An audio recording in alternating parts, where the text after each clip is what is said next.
Ngayon po ay muling binuhay ng Marcos Jr. Administration ito hong issue na yung posibilidad na arestuhin.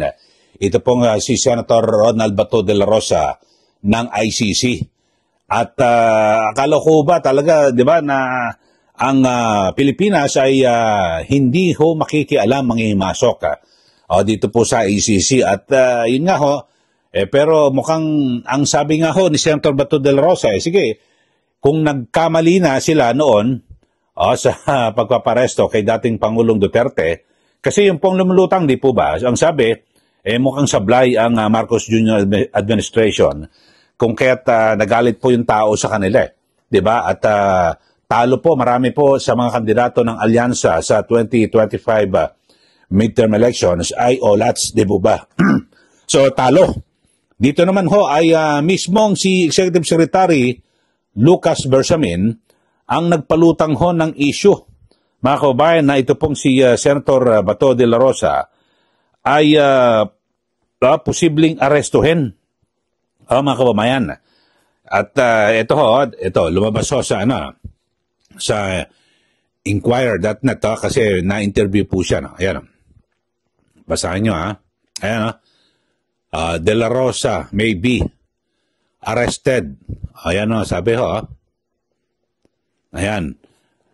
Over drug war if ICC asks Bersamin. So, kung hihilingin daw ulit ng ICC, itong si Senator Bato de la Rosa, aarestuin daw po nila. Sana baguhin po nila yung kanilang yung estilo na kung sakaling arestuhin, ito pong si Senator Bato de la Rosa ay wag na ho kayo gumamit ng pera ng taong bayan. Kasi sa nakaraan, di ba, kay dating Pangulong Duterte, private plane. Tapos talagang minadali, wala nga akong pasaporte, visa. So, yun ho mga kababayan. So, sabi po ni Executive Secretary Lucas Bersamin na pwedeng arestuhin din, ito hong sabi niya na nagsilbing hepe po ng pulisya sa panahon ni dating Pangulong Duterte na may kinalaman sa war on drugs. Kung ito raw po ay hihilingin ng International Criminal Court. Yan po At ako maglalabas po ng warrant. Sabi po yan ni Executive Secretary Lucas Bersamin sa isang panayam ng Kyodo News. Yun ho. At yung ginawa kong pagtrato noon kay dating Pangulong Duterte, ganun din po ang gagawin. Ibig sabihin, aarestuhin itong si Bato de la Rosa, tapos isasakay sa private plane, dadalhin po sa ICC sa The Hague, Netherlands. Magkano ginastos ho natin doon? Grabe ho talaga, no? Dapat ho, yung mga mali na ginawa nyo ho kay dating Pangulong Duterte na lumitaw ho sa isinagawang investigasyon ng Senate Committee on Foreign Relations, huwag nyo na pong ulitin. Kung sakasakali ho talaga na merong lalabas po ng warrant ang ICC, idaan nyo ho sa tamang proseso. Dadalhin ho muna ipipresenta sa isang local court dito po sa bansa, ito pong si Senator Bato de la Rosa. Huwag naman ho kayo lumawag sa batas. Yung mga naunang ginawa nyo ho, baguhin nyo na. Pero meron ho nakikita na dahilan at siguro ang sinasabi na rason, ito pong si Senator Bato de la Rosa, mukhang inililihis po yung isyong ito. Bago natin pagpatuloy itong usapin na ito, mag-subscribe na po kayo sa ating channel. Balikan na natin. Sabi po ni Senator Bato de la Rosa, mukhang may gustong pagtakpan na issue.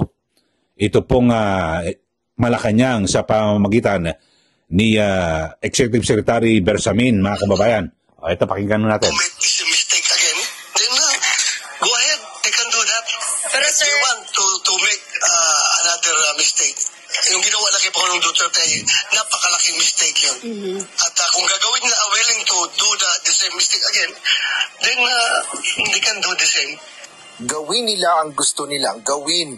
Ito ang tugon ni Senator Ronald Bato de la Rosa sa pahayag ni Executive Secretary Lucas Bersamin sa isang international news outlet na maaaring arestuhin ang mambabatas kapag naglabas ang International Criminal Court o ICC ng warrant laban sa kanya. Isinasangkot ang senador sa libu-libo umanong namatay sa War on Drugs campaign bilang dating hepe ng Philippine National Police sa ilalim ng administrasyon ni dating Pangulong Rodrigo Duterte. Ngunit giit ni Senador De La Rosa, walang jurisdiksyon ng ICC sa Pilipinas. Gayon din ang pagpapatupad ng pamahalaan ng warrant galing sa isang international body na walang jurisdiction sa bansa. Itinanggi rin ito na may natanggap siyang impormasyon kaugnay ng paglalabas ng arrest warrant ng ICC para sa kanya. Ewan ko, mahilig sila sa gano'n, no? Kapag may mga mainit na issues na pinupukol sa Malacanang, ngayon, pinag-usapan na naman tungkol yung nangyari kay First Lady. Ngayon, gagawa na naman sila ng issue about ICC and the Senator para to divert the issue. Yan man ang mahilig ang mga tao dyan sa Malacanang. Gagawa ang panibagong issue, kahit na old issue na, rehashed issue, ay nila yung i-recycle nila para lang to divert the people's attention. Ayon naman sa Malacanang, wala pa silang natatanggap na komunikasyon kung may warrant of arrest na si Senador De La Rosa. Sa ngayon, wala pa po tayo natatanggap na anumang communication kung meron na pong warrant of arrest para sa mga co-perpetrators ni dating Pangulong Duterte. Inihayag rin ng mambabatas na hindi siya dadalo sa nalalapit na ika-4 na State of the Nation address ni Pangulong Ferdinand Marcos Jr. sa July 28. Sa 28? Ayaw ko magkipagplastikan.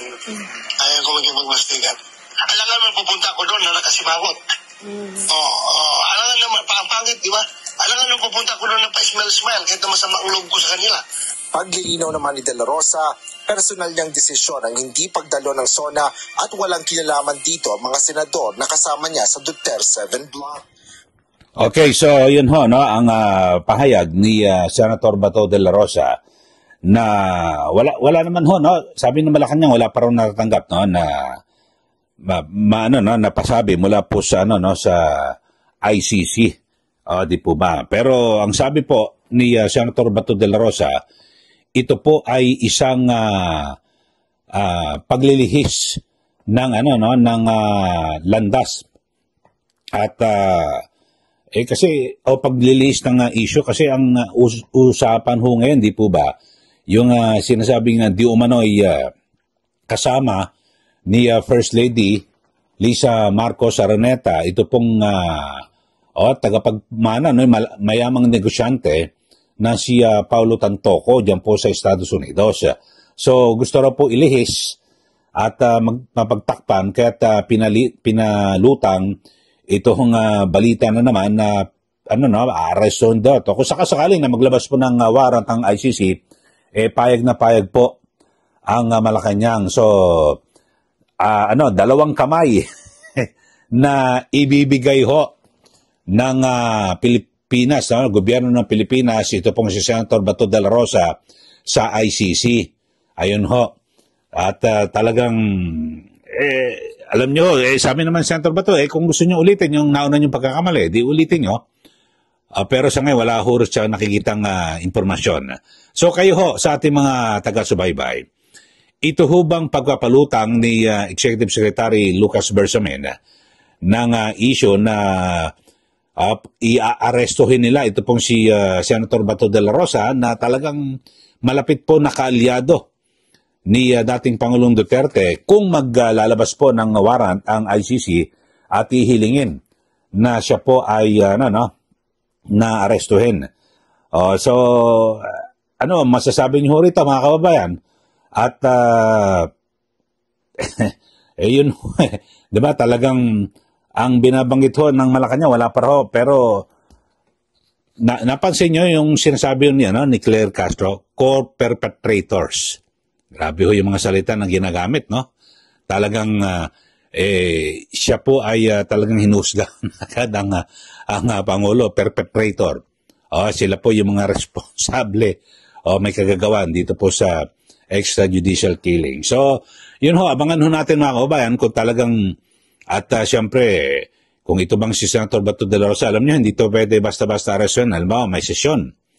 Ang Kongreso, hindi siya pwede. At marami ho naman nangyari rin ganyan, no? Or, kung sakaling matunugan niya, di ba, sa mga naunang pahayag po ni Senator Bato, hindi siya papahuli ng buhay. At magtatago po siya. So, yun po ang sabi niya. Pero, dito ho, hindi ko natin malaman ang Pilipinas ay hindi na po miyembro ng ICC, pero talagang ngayon lantaran na po na sinasabi na sila po ay makikipagtulungan. Kasi sa mga nakaraan ay naguhugas kamay na hindi kami makipagtulungan, hindi namin iti-turn over itong si dating Pangulong Duterte. Pero ngayon ho, lantaran na ho kay Senator Bato de la Rosa, sinabi na ho ni Secretary Bersamin na ibibigay ho nila, aarestuhin daw po ng PNP itong si Senator Bato kapag naglabas po ng warrant ang ICC. Sa mga nakaraan, parang ginamit po nilang Interpol Pero talagang lumitaw po sa ginawang investigasyon po ng komite ni Senator Amy Marcos, talagang ginawa, brasuhan at marami pong mga naalabag na proseso. So, yun lang po mga kababayan. Kayo ba, anong pananaw nyo? Ulitin ko, kayo ba naniniwala na paglilihis lang ito? Nililihis ng Malacanang yung issue para mailigtas. Ito pong si First Lady Lisa Marcos Araneta na naharap po ngayon sa kontrobersiya o skandalo kaugnay ng pagkamatay ng negosyanteng si Paulo Tantoco na nakasama niya ho doon po sa Estados Unidos. Kasi hindi po may tatanggi na sabi hindi raw po kasama sa entourage. Pero yung asawa po ni Paulo Tantoco ay opisyal po sa Malacanang, yung si Dina Arroyo Tantoco, na siya pong Deputy Social Secretary. Yan po yung nakadikit lagi sa First Lady, di po ba? Kasi kadalasan, yung halimbawa, lalaki man o babae, kung sino ang opisyal, pagkasama ang asawa, kasama na rin sa entourage, di ba? Parang matik na ho yun. Pero sabi po ng Malacanang, hindi. So parang talagang gustong ilayo itong unang ginang dito po sa isyong ito. Pero siguro kalaunan naman ay pag-uusapan pa rin ho yan. At sana ho maglabas ho ng kompletong report ang Beverly Hills, dyan po sa Los Angeles, hinggil sa kanilang police report. Bagamat sa nakaraan na unang report ay hindi po nakalagay yung mga pangalan. Ayun daw po tampered daw yung naunang napabilita sa social media. Okay, so maraming salamat ho mga kababayan sa ating mga taga-subaybay dito po sa ating channel. Muli, ito po si Ka Eli. Magandang araw po sa ating lahat.